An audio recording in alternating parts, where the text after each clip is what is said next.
Hello and welcome back to my humble shed. So, new project. While filming the previous project with little chainmail chains, if you haven't seen the video, go check it out please. I found out that I actually had great difficulty to get a decent shot of the stuff I do on my workbench. I had to put the tripod on the table and try to figure stuff out so that the tripod wouldn't be in shot and still get a decent angle on the stuff that I was doing. It was pretty horrible. But some time ago I saw a video from Schmidt and he made a sort of wall mount. It's very similar to this, like this IKEA desk lamp. And I want to make one too. But I'm not going to make it as small and flimsy as this. I'm going to use some decent steel. So it will be able to hold the camera, of course. And the steel I'll be using is this. This is a 3 cm square with 2 mm walls. And I think it will do just fine. So these sections are, say, 36 centimeters long. That's not long enough. I'm gonna add just a little bit more reach. 40? 45. I'm gonna go for 45 centimeters. That'll be long enough. That'll give me a total reach of just about a meter, I guess, if everything comes together. And for the middle sections, like these bits, I'm gonna use this 2 mm steel plate. But enough talking, let's cut some steel, shall we? So I'll just put some of this tracing fluid on it. And of course blue is best color, as Alex Steele would tell you. There we go. We'll let that set, which will take about this long. So now I can use one of these scribing things to scribe in the shape of my parts. But first I've got to design them, of course, and that will be tricky. So the idea is that I'll just have some mounts all around the shed made from this 25 by 5 mm flat stock. And I can just attach the arm on that and then remove it again to place it somewhere else. I'll first start designing the mount that will attach the arm to the wall.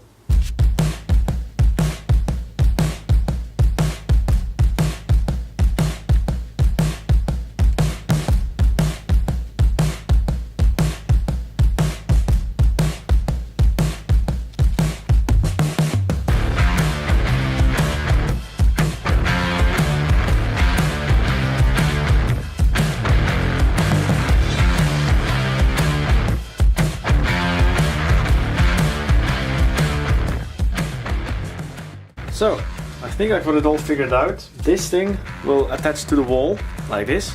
And then you've got this thing, this will be the end of the arm. You've got the holes here, where the 2 bars will go.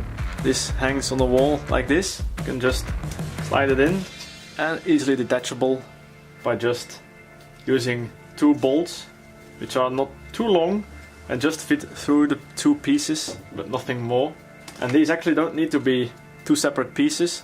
I can make this entire thing out of 1 piece of steel, which would be shaped like this, and then I can just fold it all in the right directions, and there will have to be no welding whatsoever. Now I've just got to trace this thing over for a piece of steel. Lovely!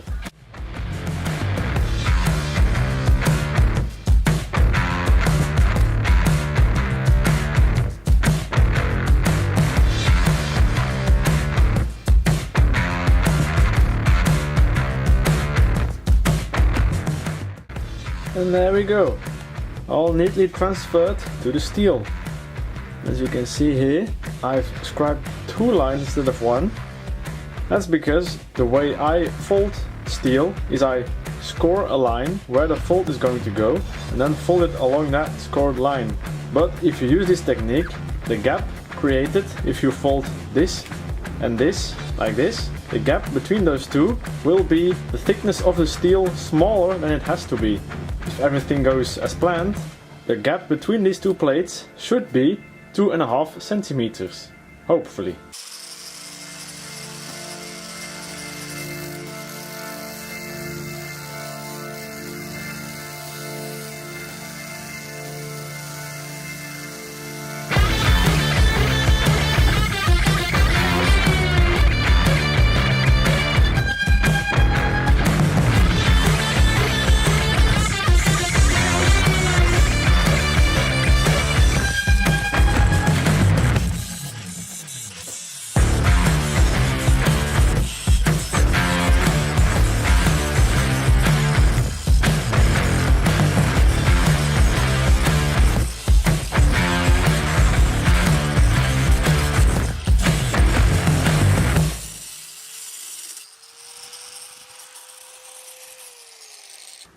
there we go.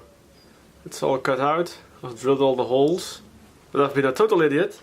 And I've made this distance 5mm too small. So it's not gonna fit.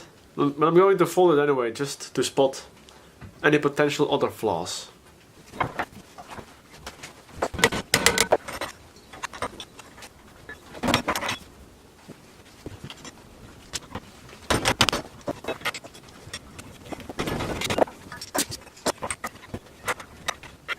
So, here's the basic concept. The two big arms are going to fit inside here through these holes. But yeah, this thing is too small, so let's make another one. Thanks to YouTube magic, that only took a couple of seconds. This one's looking a lot better, but I've been a total idiot and I cut this piece off, so I welded it back on. No big deal. Now let's drill some holes in it and bend it.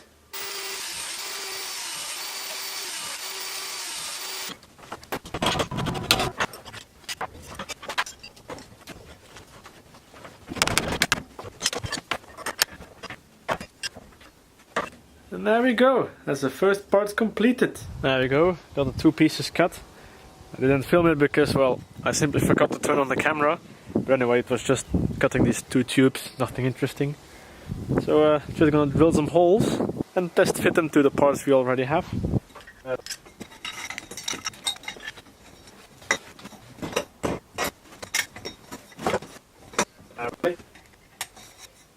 This is coming together nicely.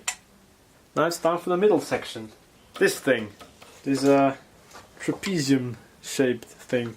That shouldn't be too difficult, just two plates. But first I've got to design it.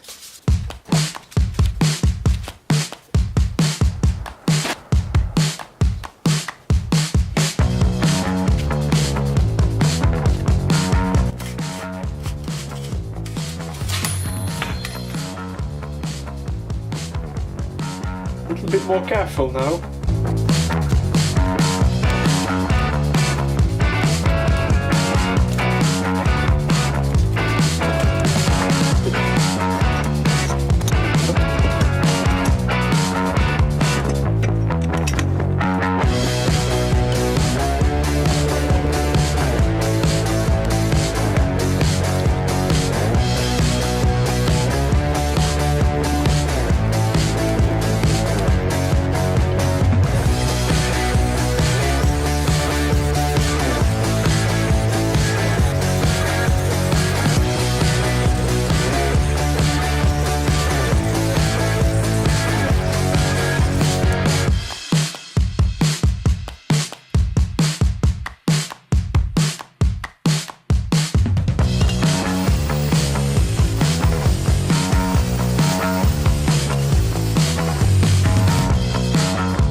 Once again, I'll be using YouTube magic to duplicate this piece, like this. There we go. I think my magic was a little bit too powerful because it also started to rain. Anyway, let's fit these things.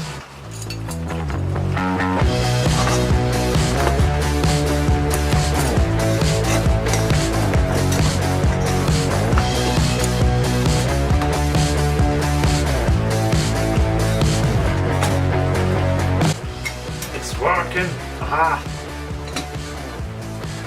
That's pretty cool. This is where we're at the moment. It currently doesn't really move very fluently because I've made some of the clearances too small. There are some parts grinding together that shouldn't be grinding together. Like this bottom leg here, that should be freely moving like this one. It doesn't. But that's not too much of a concern. Just needs to grind away some material, nothing too drastic. Now it's time for by far the most difficult part of the build. That's the actual camera mount. And I'm going to do the exact same thing as Schmidt did in his video, which means I'm going to use this thing. It's meant to be like on the handle of a drill press or something like that. But I'm going to squish it between two steel plates with a hole in them, which then I can adjust the tension between those two plates and, well, make this into a sort of DIY ball mount. But that's going to need quite some calculating and some mental imagining to get it all going. So let's do that, shall we?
There we go. All holes are tapped. Let's insert some bolts and test fit with the other piece. So, 4 bolts. I love it when things come together. We're very much nearing completion now. There's only one more part to make, and that's just a square plate that goes on top of this to finish the ball mount.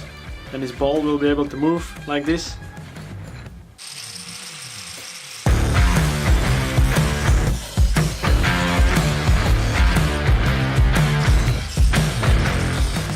Let's now actually test this bad boy out and see if this ball mount actually works. Ball goes in there, this goes on top, and then 4 bolts. Ah, this could be an issue. Turns out my bolts are too short. Oh, all fathers, let the YouTube magic flow through me one more time. Hey, that's pretty good.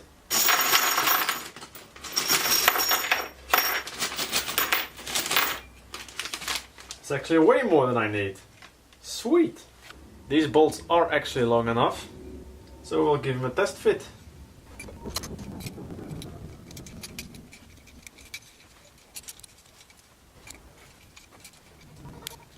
So this is it then. This is the ball mount. You've got this thing in here, which can move freely in every direction, can twist and turn. Lovely. And 2 of the 4 bolts are fastened with just regular nuts. These will be lock nuts to make sure they won't go free. And the upper 2 are wing nuts, so I can easily fasten them by hand. But yeah, this is the basic idea. The camera will attach to this and this to the arm. But now the last thing to do before this thing is complete, and that is the thing that actually connects the camera to the ball. Jeremy Schmidt made one of those adapters on his lathe, but I am not blessed with such a machine, so I guess I'll improvise.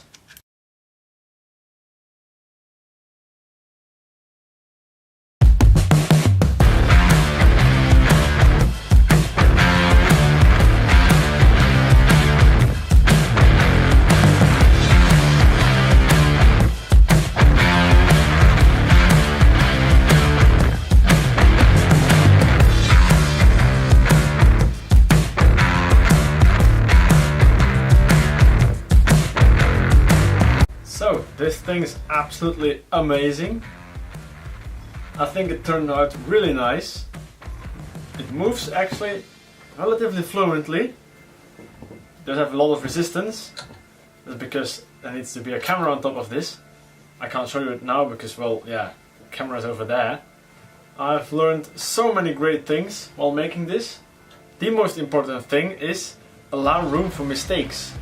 Because especially if you're a novice fabricator like me, mistakes will happen.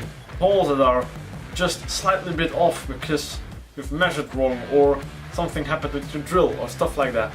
These things will happen. So allow room for mistakes. Make stuff a little bit bigger than it should be, and that should hopefully prevent bad stuff from happening. This thing is far from perfect. There's plenty of mistakes in tiny inaccuracies and stuff like that. For example, this part here was supposed to be horizontal and it's not. It's slightly slanted down for some reason. But by far the most annoying thing is this. I don't know if you can see that, but if I poke it a little, it keeps on wobbling. And it's far worse with the camera on top of it. And that's just because the entire beam this is mounted to moves when I move this thing, because well, it's quite heavy. But anyway, thank you so very much for watching. It has been an absolute pleasure entertaining you. I hope you'll hit that big red button down there. So I'll catch you in the next one. Bye bye.